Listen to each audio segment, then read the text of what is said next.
Hello guys, today we learn right outer join in SQL servers. In our previous video, you have seen left outer join. To see that video, you have to go to our channels and see the left outer joins.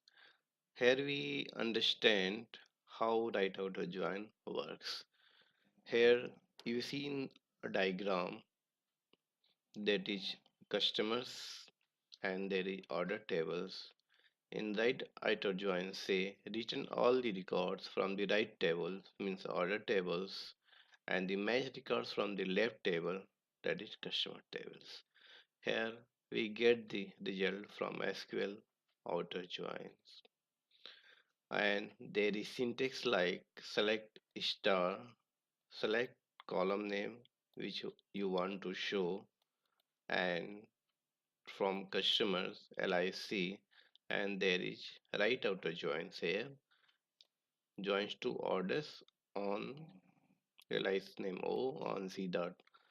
Here you make joins on customer ID which are common in both tables. Let's understand in example. Let us see here. There is three query. One is customers, there is orders, and other is right outer joins.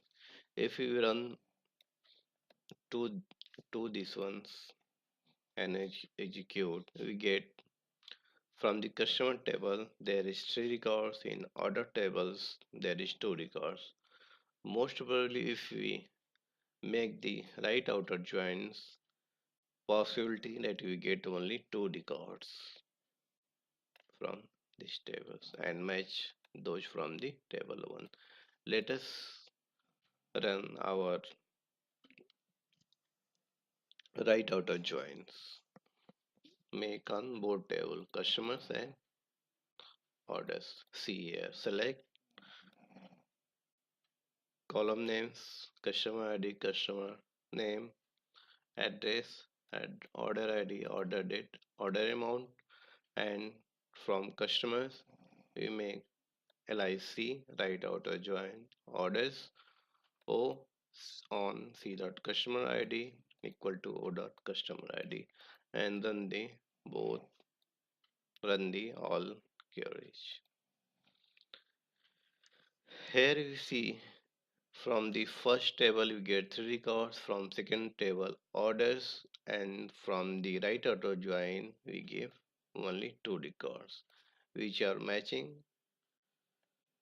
It gives from table to all records and which are common in record 1. Say we get the real customer ID, customer name, address, order ID, order date, or and order amount. This is the right outer joins. Thank you guys. If you want to more videos, please subscribe to our channel. Have a nice day.